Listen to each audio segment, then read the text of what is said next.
Ballad Health is considering the future of its rural hospitals. What lies ahead for those locations is likely dependent on the future of TennCare policies. In Tennessee, Ballad has rural hospitals in Greenville, Rogersville, Irwin, Mountain City, and Sneedville. The State Department of Health has worked with Ballad to ensure these hospitals would stay open into 2028. Ballad Health countered with a proposal for a tax on hospital systems that would allow a 2-to-1 drawdown from the federal government.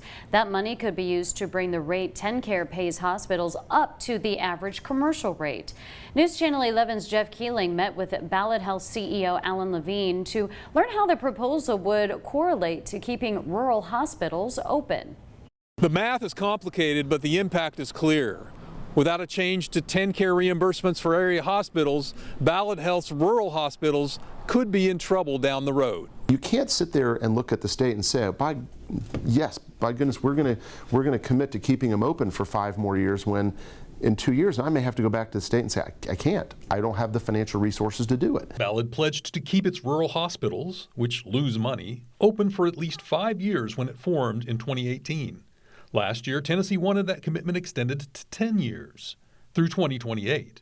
Something Ballad CEO Alan Levine says helps the whole system, including larger hospitals in Johnson City, Kingsport, and Bristol. If those rural hospitals closed, those 3 tertiary hospitals would get overwhelmed because you lose the emergency access, you lose access in those communities that keeps people in their community. But Ballad didn't just say sure, they countered, requesting a big increase in TennCare reimbursements for all Tennessee hospitals, estimating a $110 million bottom line boost if that got approved. I think that would basically wipe out what would be our annualized operating loss.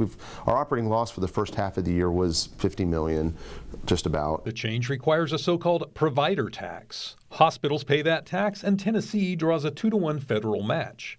The method has some critics at the federal level, but Levine said Congress appears to be limiting what was a threatened cut to the allowed amount.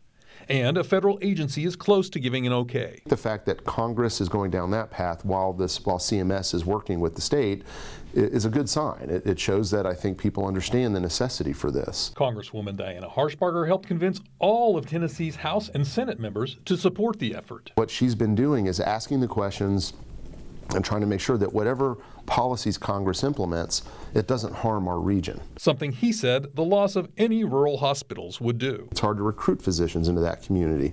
So then that's why you end up with higher mortality in those communities.